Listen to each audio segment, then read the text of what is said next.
Assalamualaikum warahmatullahi wabarakatuh. Bismillahirrahmanirrahim.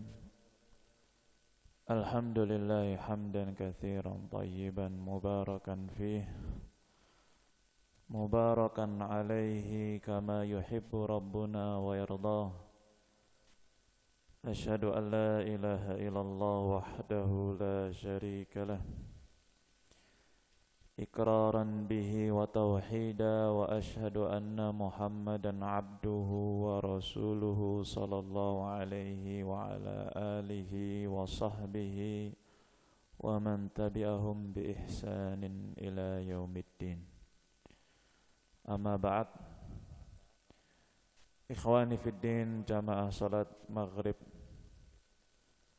rahimani wa rahimakumullah. Melanjutkan kajian kita.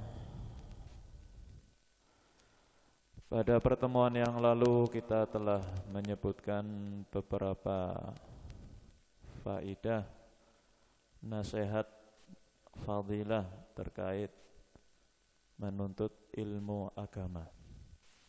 Sebagaimana dalam hadis yang telah kita sebutkan, Rasulullah sallallahu alaihi wasallam bersabda, talabul ilmi faridatun ala kulli muslim. Menuntut ilmu hukumnya wajib atas setiap muslim, laki maupun perempuan. Ilmu yang dimaksud adalah ilmu din, ilmu kitabullah, ilmu tentang sunnah ajaran Rasulullah sallallahu alaihi wasallam. Kemudian dari sekian ilmu-ilmu dalam agama sangat banyak sekali. Ada ilmu bahasa Arab, ada ilmu qiraah, ada ilmu hadis, ada ilmu tafsir, ada ilmu fikih. Ya. Dari sekian cabang-cabang ilmu, termasuk ilmu yang paling utama untuk dipelajari adalah tentang tafsir kalamullah, firman-firman Allah yang ada di dalam Al-Quran. Namun ikhwani fiddin rahimani wa rahimakumullah, tentunya setiap cabang ilmu itu memiliki dasar-dasar yang sepantasnya ketika seorang ingin mempelajari suatu cabang ilmu, hendaklah masing-masing kita mengetahui dasar-dasarnya dulu. Sehingga ketika kita mendalami ilmu tersebut, seorang muslim akan memahami ilmu yang dia pelajari dengan sempurna. Sebagaimana disebutkan oleh para ulama, inna minal muhim fi kulli fannin an yata'allamal mar'u min usulihi. Sangat penting bagi setiap orang yang ingin mempelajari dari setiap cabang-cabang ilmu, terkhusus dalam cabang-cabang ilmu agama, agar dia mempelajari dasar-dasarnya dulu. Ma yakunu aunan lahu ala fahmihi, agar dia akan terbantu untuk memahami ilmu yang nanti akan dia pelajari. Liyakuna ilmuhu mabniyan ala ususin qawiyatin wa da'aimi rasikhah. Tujuannya juga ketika seorang tahu dasar-dasarnya, maka ilmu yang nanti dia akan pelajari itu terbangun di atas dasar-dasar yang kuat, dengan tiang-tiang yang kokoh, Sampai disebutkan oleh para ulama, man hurimal usul, hurimal usul. Kalau orang itu terharamkan, terhalangi untuk memahami dasar-dasarnya, dia terlarang, dia terhalangi memahami dasar-dasar suatu ilmu, maka dia akan terhalangi untuk memahami tujuan dari ilmu yang akan dia pelajari. Ya, maka penting sekali ketika orang mempelajari suatu ilmu untuk mempelajari dasar-dasarnya. Wa min ajalli fununil ilmi bal huwa ajalluha wa asrafuha ilmu tafsir alladhi huwa tabyinu ma'ani kalamillah. Dan sekian cabang-cabang ilmu yang termulia, teragung adalah ilmu tafsir, yang di situ akan menjelaskan tentang makna-makna kalamullah. Nanti kita akan mempelajari beberapa hal, seperti apa itu Al-Quran. Apa sih Al-Quran itu apa? Kan kita ini temanya tafsir Al-Quran, ya enggak? Al-Quran itu apa? Kapan turunnya Al-Quran?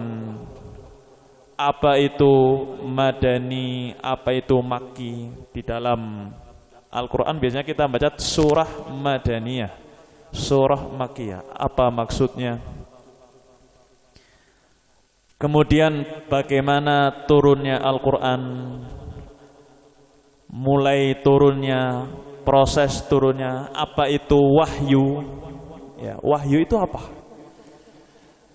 Kemudian bagaimana penulisan Al-Quran kok bisa sampai kepada kita di zaman yang sangat jauh dari zaman Rasul.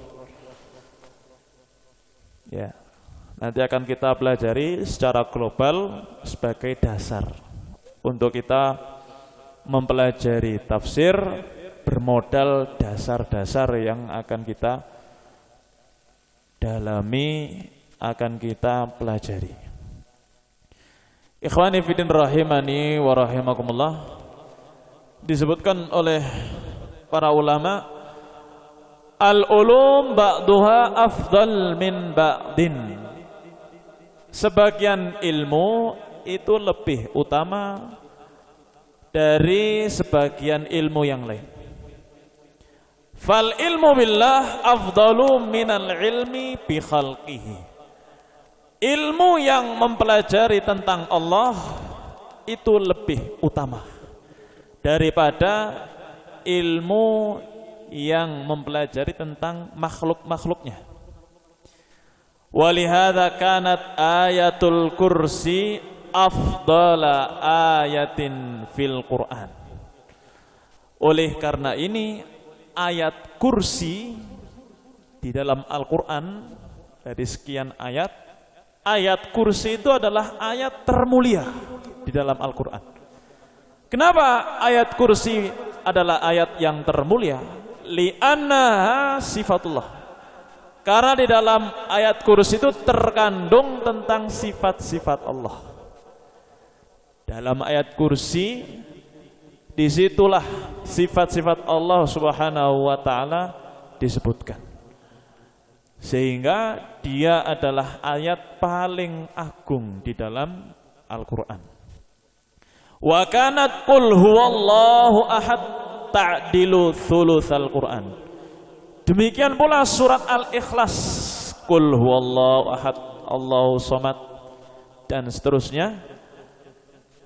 Itu juga adalah surat yang menandingi seperti sepertiga Al-Quran. Jadi surat Al-Ikhlas itu menandingi, setara dengan sepertiga Al-Quran. Bagaimana bisa? Li'anna al-Qur'ana thalathatu athlaf. Karena secara global Al-Quran itu terbagi menjadi 3. Thuluthun tauhid, sepertiga bagian pertama adalah tauhid.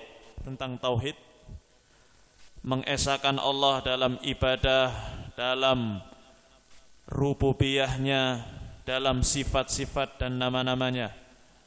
Seperti Al-Quran membahas itu, membahas tentang tauhidullah, pengesahan seorang hamba kepada Allah.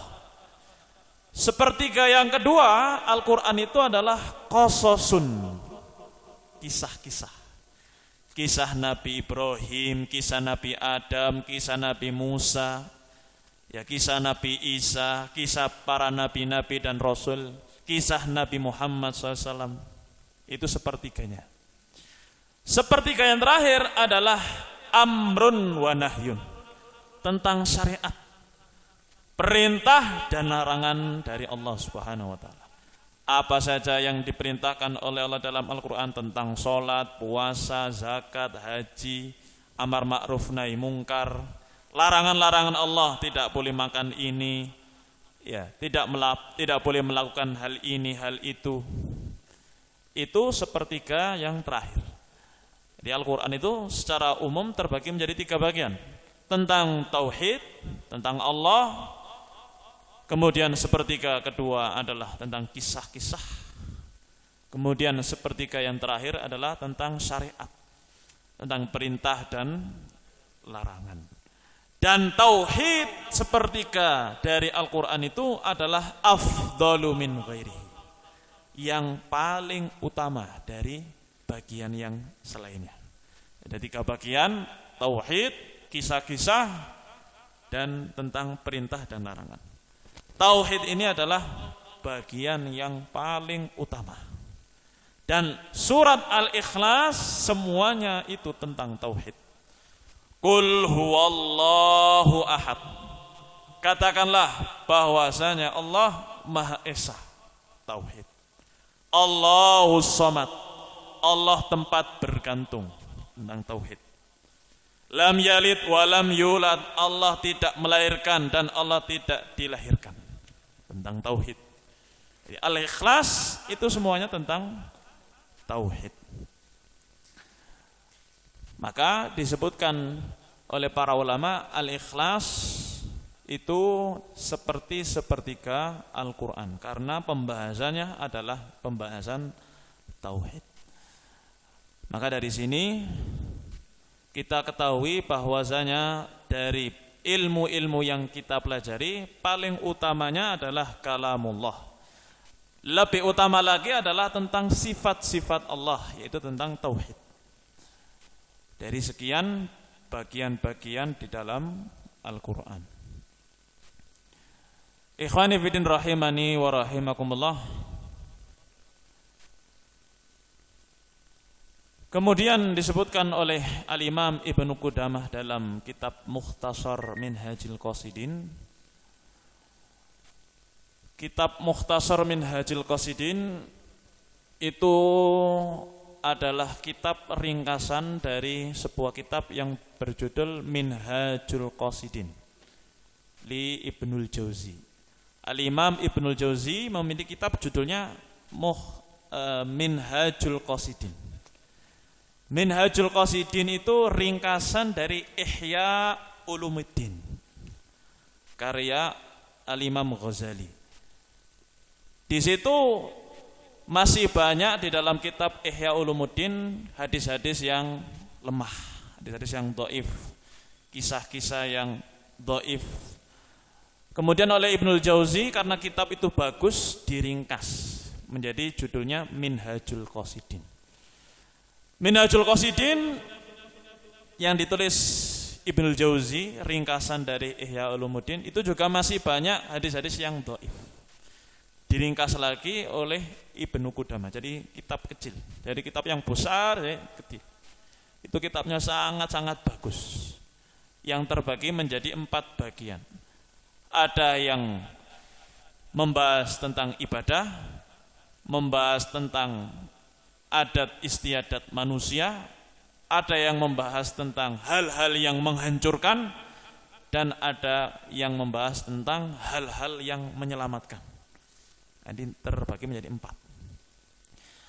Imam Ibnu Qudamah setelah meringkas kitab Minhajul Qasidin yang berjudul kitabnya Mukhtasar Minhajul Qasidin, ringkasan dari kitab Minhajul Qasidin. Di situ beliau menyebutkan ilmu itu terpuji terbagi menjadi dua. Al-ulumal mahmudah tanqasimu ila qismain. Ilmu-ilmu yang terpuji itu terbagi menjadi dua. Al-awal yang pertama, ilmu yang terpuji mahmudun ila aqsa ghayatihi.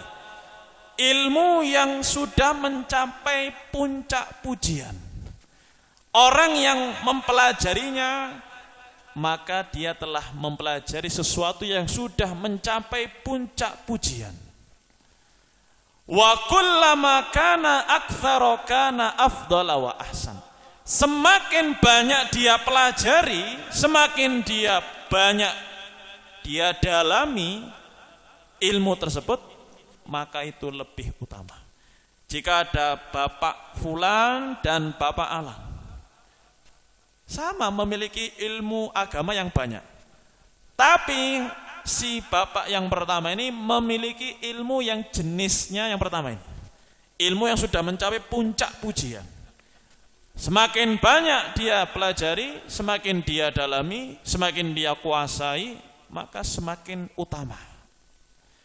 Apa itu? Wahwa al-ilmu billah, yaitu ilmu tentang Allah, wa sifatihi, sifat-sifat Allah, wa af'alihi, perbuatan-perbuatan Allah, wa hikmatihi fi tartibil akhirati ala dunia. Ilmu tentang hikmah kenapa Allah lebih memprioritaskan negeri akhirat daripada negeri dunia. Ilmu yang berkaitan dengan itu semakin dipelajari, semakin banyak didalami, maka itu lebih utama. Ya. Di sana ada ilmu-ilmu yang terpuji tapi belum sampai mencapai puncak pujian. Fa inna hadza ilmun matlubun li dzatihi. Ini adalah ilmu yang dituntut pada zatnya untuk dipelajari. Seorang hamba, seorang manusia yang kita ini diciptakan oleh Allah, semata-mata nikmat dari Allah kita diciptakan, bukan dengan usulan, bukan dengan hasungan, kita tiba-tiba muncul di dunia ini. Iya apa enggak? Lahir bulan sekian, tanggal sekian, tahun sekian, kita lahir. Sebelum itu kita enggak ada. Kita diciptakan oleh Allah. Maka kita diciptakan oleh Allah memiliki tujuan yang besar. Salah satunya adalah kita mempelajari siapa itu Allah, siapa Rabb kita, apa hak-hak yang harus kita tunaikan kepada Allah Subhanahu wa taala. Itu adalah ilmu yang dituntut oleh Allah kepada kita untuk kita pelajari. Wa tawassulu bi ila sa'adatil akhirah. Karena itulah yang bisa mengantarkan kita kepada kebahagiaan di negeri akhirat. Ya, ada orang yang pinter dalam bidang informatika, dalam bidang matematika, bidang kedokteran, pinter sudah mencapai level tertinggi dalam ilmu yang dipelajari. Ya. Yang menjadi pertanyaan, apakah itu menjamin kebahagiaan dia di akhirat? Kita belum tahu. Bisa jadi itu semata-mata untuk mengisi waktu dia, ingin menjadi sukses di dunia, untuk mendapatkan uang yang banyak, ingin mendapatkan titel yang hebat, ingin mendapatkan pamor di tengah masyarakat, agar menjadi tokoh di tengah masyarakat. Kan itu biasanya kan ya. Berbeda dengan ilmu tentang Allah yang kita pelajari. Karena ketika orang mempelajarinya, pasti itu akan mengantarkan seseorang menuju kebahagiaan di negeri akhirat. Sebagaimana kisah yang pada pertemuan yang lalu, Imam siapa kemarin? Al-Fudail bin Iyad, ya, ketika mendengarkan ayat, satu ayat dari ayat-ayat Allah, seorang preman, tukang begal bisa taubat. Apakah dengan ilmu dunia? Tidak. Tapi dengan ilmu agama tentang Allah. Firman Allah, alam ya'ni lil ladzina amanu an takhsha'a qulubuhum li dzikrillah. Bukankah datang waktunya, belumkah datang waktunya bagi orang-orang yang beriman, hati-hati mereka khusyuk takut kepada Allah. Ketika mendengar ayat itu, beliau langsung bertobat. Bertobat, hijrah ke negeri Mekah, tinggal di Masjidil Haram, belajar ilmu agama sampai menjadi alim ulama. Ya.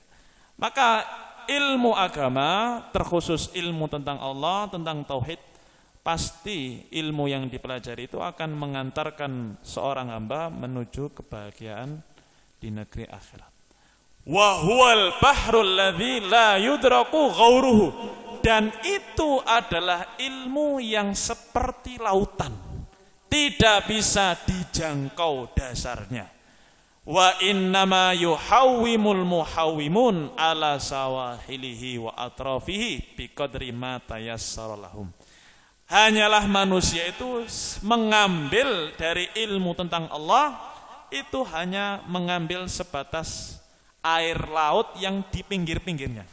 Nah, misalnya kita bawa ember, bawa gayung, ngambil ilmu tentang Allah, tentang tauhid itu cuma sebatas pinggir-pinggirnya itu, lautan yang sangat luas. Kita hanya sebatas ngambil air yang berada di pinggir-pinggir pantai. Ilmu tentang Allah, ilmu tentang tauhid, ilmu tentang akhirat itu sangat-sangat luas sekali. Ya. Para ulama yang sudah menghabiskan umur mereka sejak muda sampai tua renta, mereka masih belum sampai puncak ilmu dalam agama, masih belum. Makanya Allah mengatakan wa fawqa kulli dzi ilmin alim. Setiap orang yang alim, di atasnya pasti ada yang alim. Setiap orang yang pandai, di atasnya masih ada yang lebih pandai. Terus itu, sepandai-pandainya ulama, sehebat-hebatnya seorang alim, masih ada di atasnya level yang lebih tinggi. Ini sebagai ibrah bagi kita. Sepandai-pandainya kita belajar, ya, masih ada di atas kita itu orang yang lebih pandai. Di atasnya langit masih ada langit. Kita sudah pintar sekali, merasa hebat, merasa ujub, berbangga diri, ilmu saya sudah banyak. Ya, bahasa Arab saya sudah fasih, lancar, pelajaran ini sudah paham, ini paham. Mungkin di sana ada hamba-hamba Allah yang masih belum sampai derajat kita. Maka Allah menegur, di atas orang yang alim masih ada yang alim. Ya. Maka seorang hamba itu hanyalah sebatas mengambil dari air laut itu sedikit, seperti mengambil air di tepi-tepi laut. Ya, biqadri ma tayassara lahum. Sebatas apa yang mudah bagi mereka. Kita ngaji 24 jam. Ya, kita lihat, kita kan sibuk, pagi kerja, siang kerja, ya, sore pulang, capek istirahat. Maghrib baru belajar.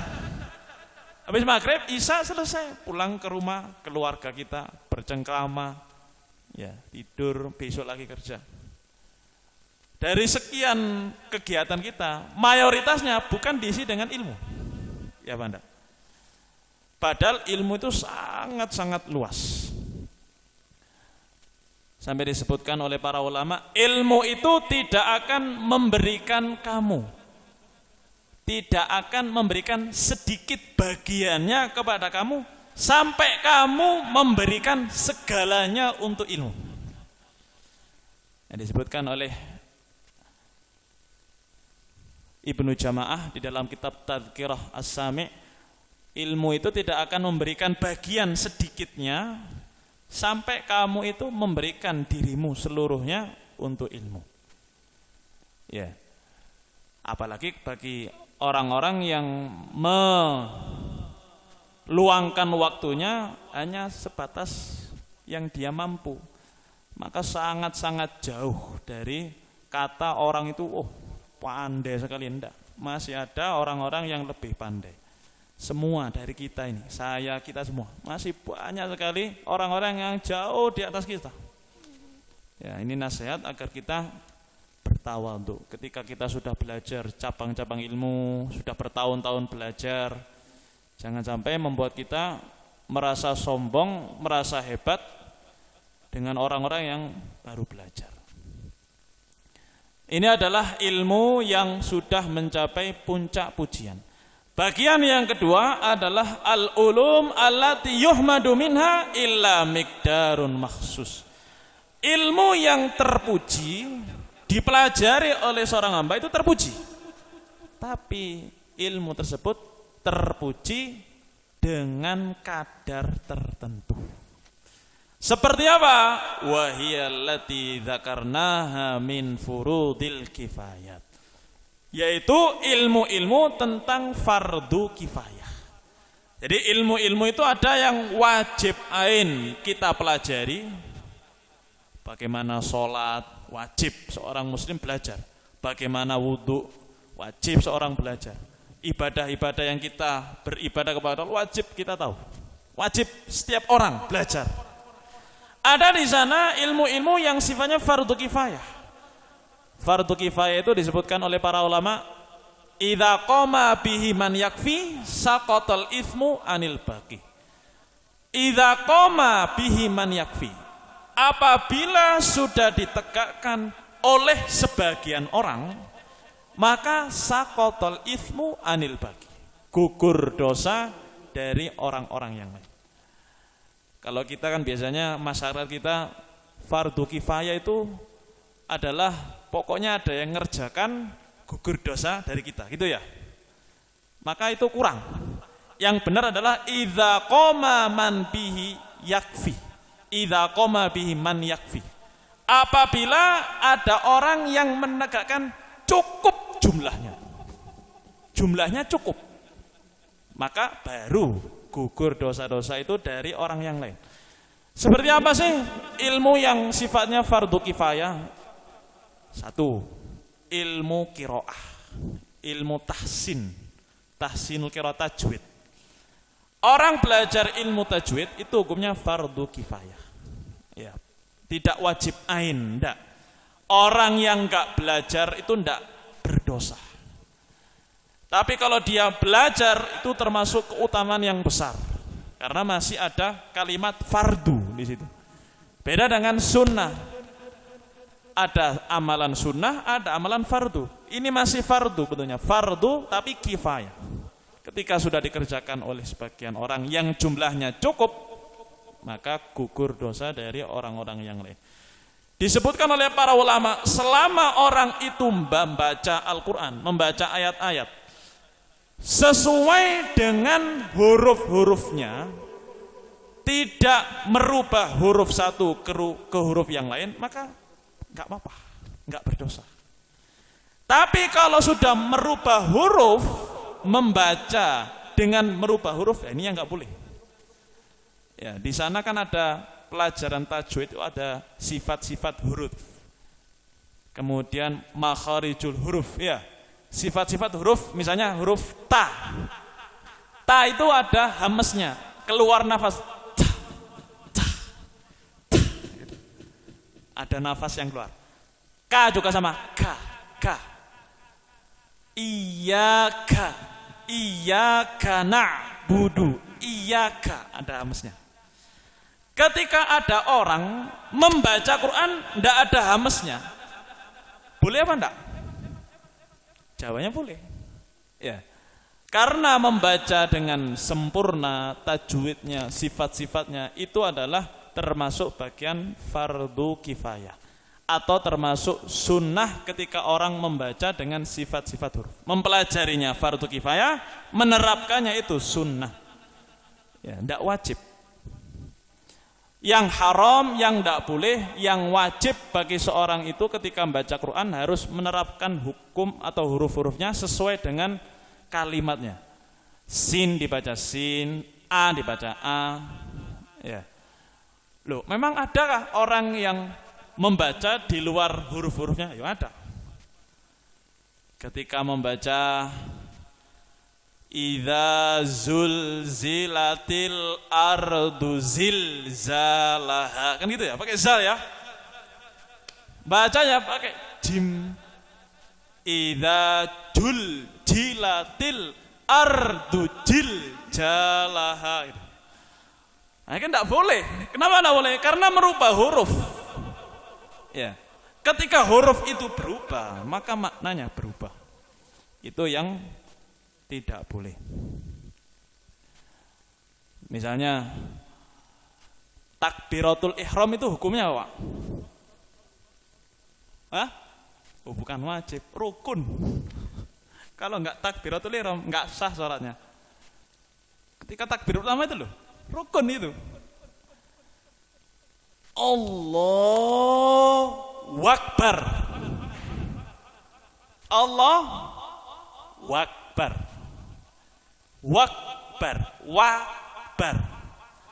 Disebutkan oleh para ulama ketika orang baca Allahu Akbar maka enggak sah. Kenapa?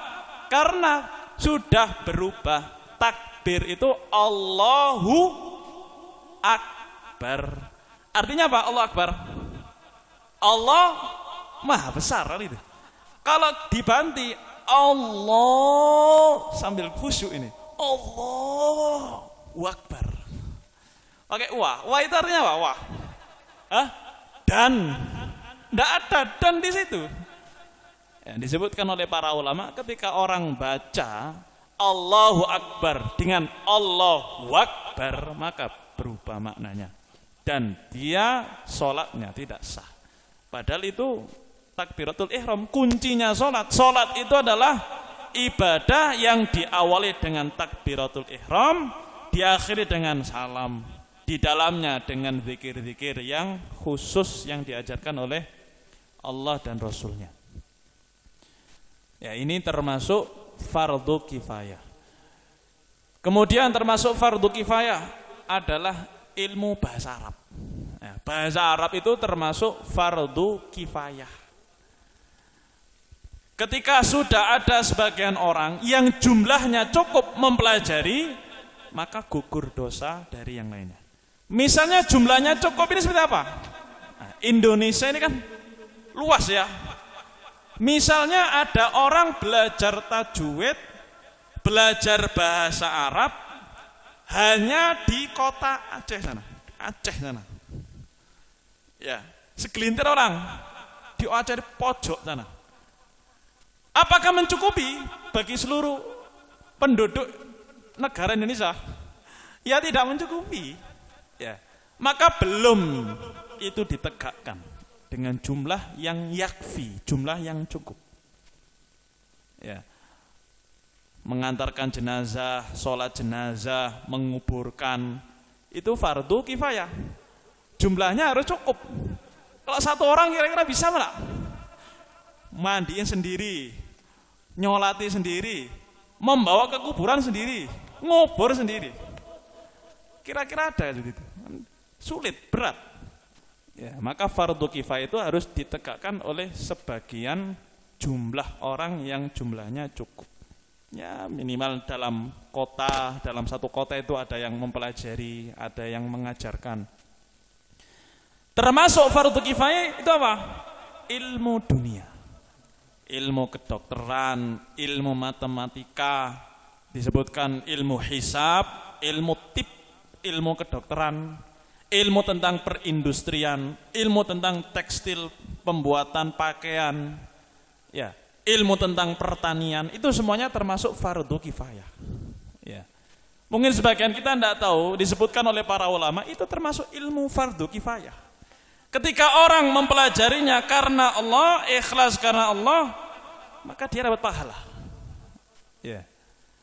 Tetapi ini masuk jenis yang kedua tadi. Apa? Terpuji dengan apa? Batas tertentu. Kalau sudah mempelajari bahasa Arab, melampaui batas, semua kitab bahasa Arab dipelajari. Padahal hajat kita mempelajari bahasa Arab itu tujuannya apa sih? Agar mengerti apa? Ayat-ayat Allah, hadis-hadis Rasulullah, gitu kan? Tahu i'rab, tahu bina, apa itu mabni, apa itu mu'rab, apa itu maf'ul bihi, apa itu fa'il, apa itu mubtada, apa itu khobar. Sebatas dia sudah memahami secara global ilmu nahwu, ilmu sorof, sudah. Ya. Ketika melampaui batas, umur dia sejak muda sampai tua dihabiskan untuk bahasa Arab, maka ini tidak terpuji. Yang terpuji itu adalah ketika ilmu ini jenisnya yang kedua dipelajari sesuai kebutuhan. Ya, kalau sudah bisa memahami ayat-ayat Allah, memahami hadis-hadis Rasulullah, bahasa Arab yang dia pelajari, ya sudah, berhenti. Pelajari ilmu-ilmu yang lain. Ilmu qiraah juga sama, ilmu qiraah itu luas sekali. Panjang sekali.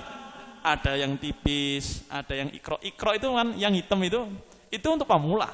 Di sana ada yang luas lagi. Penjelasannya dengan bahasa Arab. Lebih luas lagi, ada yang tipis, ada yang tebal, ada yang bentuknya syair-syair. Ya. Maka ketika seorang itu sudah mempelajari, bacaannya bagus, qiraatnya bagus, ya, maka sudah cukup. Jangan sampai mendalam-dalami, habis umurnya, tapi ilmu-ilmu yang lain yang lebih penting tidak dia pelajari. Demikian pula ilmu-ilmu tentang bidang ilmu umum, tentang ilmu duniawi. Ketika seorang itu belajar, terpuji, dan itu termasuk bagian dari fardu kifayah, kita manusia harus mempelajarinya. Bayangkan kalau tidak ada orang yang mempelajari ilmu membuat baju misalnya. Kira-kira manusia ini hidup nggak pakai baju kan gitu? Seperti zaman-zaman dulu. Pakai apa, orang Papua itu pakai apa sana? Koteka kan gitu ya. Nggak tahu. Teknologi di sana belum tahu. Belum masuk teknologi ke sana. Ya, terbuka auratnya.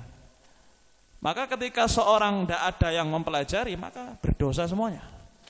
Ya. Dipelajari sesuai dengan kebutuhan. Demikian pula ilmu matematika. Ilmu matematika sampai tinggi, rambutnya putih ke belakang semuanya ini. Ya kan ada yang rambutnya sampai ke belakang semua ini. Dipelajari sampai meninggal dunia, mati mempelajari ilmu matematika.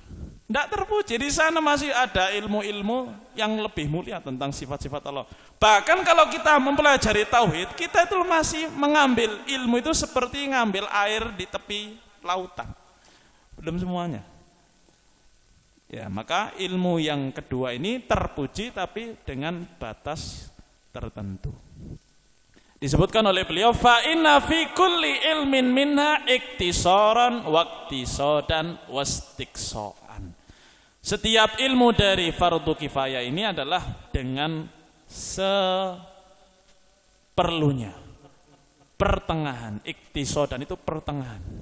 Ya, tidak sampai melampaui batas. Kalau melampaui batas maka tidak terpuji. Seorang habis umurnya, waktunya di situ. Ikhwani fillah rahimani wa rahimakumullah. Kemudian beliau menasihati, fakun ahada rajulain, wahai manusia, wahai saudaraku, jadilah kamu salah satu dari dua jenis orang. Kamu jadilah salah satu dari dua jenis orang. Baik yang pertama, atau pilihlah kamu jadi orang yang jenis kedua. Satu, imma mazghulan binafsika. Jadilah kamu orang yang sibuk dengan dirimu sendiri. Ini nasihat dari beliau. Setelah menjelaskan ilmu yang terpuji, beliau menyebutkan, jadilah kamu salah seorang dari dua jenis orang. Satu, boleh kamu memilih, jadilah kamu orang yang sibuk dengan dirimu sendiri. Kamu itu sibuk dengan dirimu sendiri. Mengisi waktumu untuk memperbaiki diri. Kamu habiskan hidupmu untuk memperbaiki dirimu. Atau kamu memilih jalan yang kedua, mutafarriqan li ghairika ba'dal faraghi min nafsika. Jadilah kamu orang yang sibuk memperbaiki orang lain setelah kamu selesai memperbaiki dirimu. Ya, jadilah kamu salah satu dari dua jenis orang. Orang yang sibuk dengan dirinya sendiri, atau orang yang sibuk dengan orang lain tapi setelah selesai dari dirinya sendiri. Wa iyyaka, hati-hati, antastaghila bima yuslihu ghairaka qabla islahi nafsika. Hati-hati kamu itu sibuk memperbaiki orang lain sebelum kamu memperbaiki dirimu sendiri. Ya, ini nasihat untuk kita semua. Jangan sampai kamu itu sibuk ngomong tentang orang lain, sibuk memikirkan orang lain, padahal kamu lupa dengan dirimu sendiri. Wastaghil bi islahi batinika wa tathhirihi minas sifati dzamimah kal hirsi wal hasadi war riya'i wal ujubi qabla islahi dzahirika. Sibuklah kamu, sibukkan dirimu untuk memperbaiki batinmu. Sucikan batinmu dari sifat-sifat tercela. Hirs itu ambisi terhadap dunia, hasad, iri, dengki, riya, ingin dipuji, ujub, berbangga diri, sombong.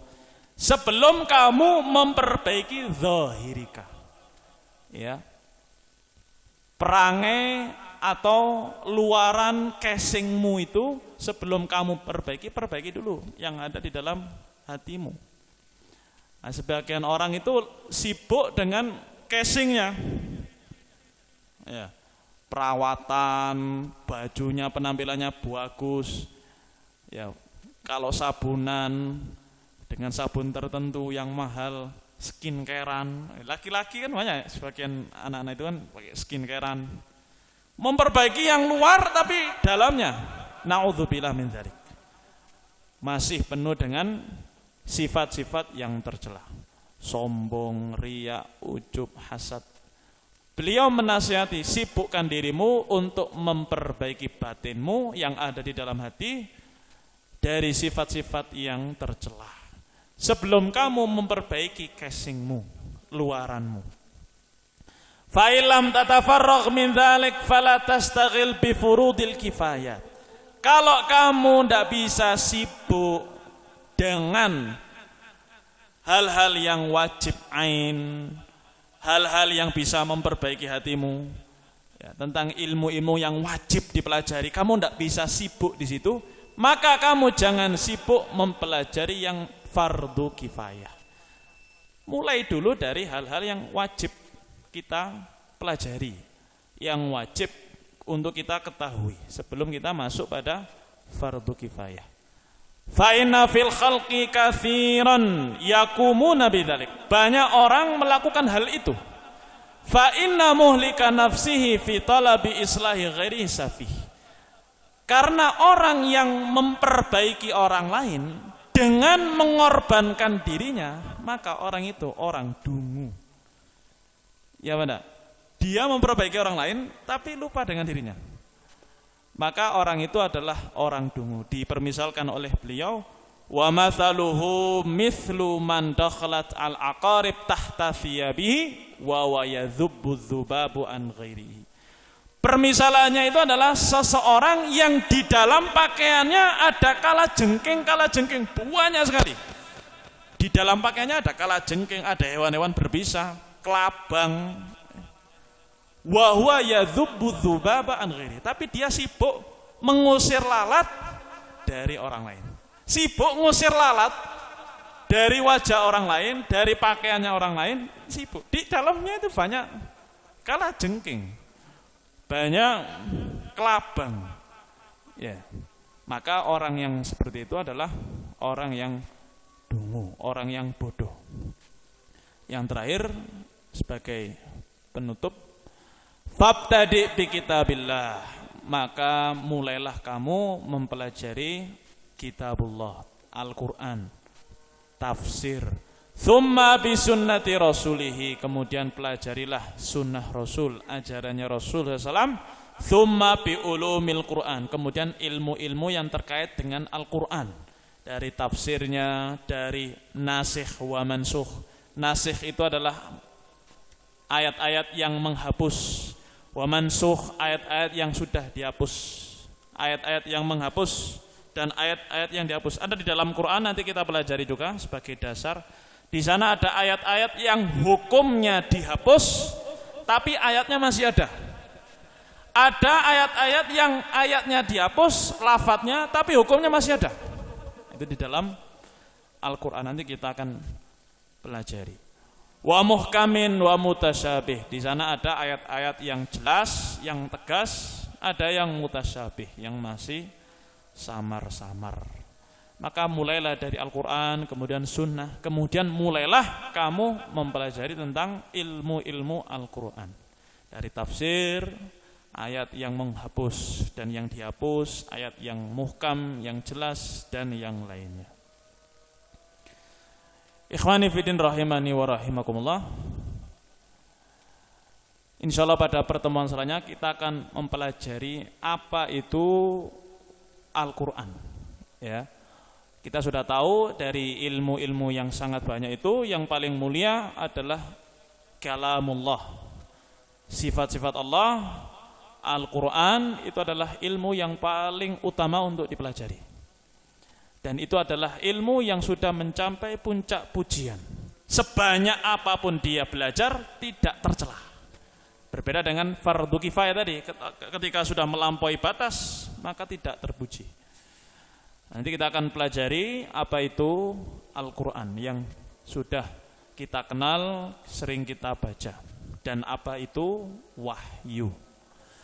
Naktafi, kurang lebihnya saya mohon maaf. Semoga bermanfaat untuk kita semua. Naktafi, subhanakallahumma wa bihamdika, asyhadu an la ilaha illa anta, astaghfiruka wa atubu ilaik.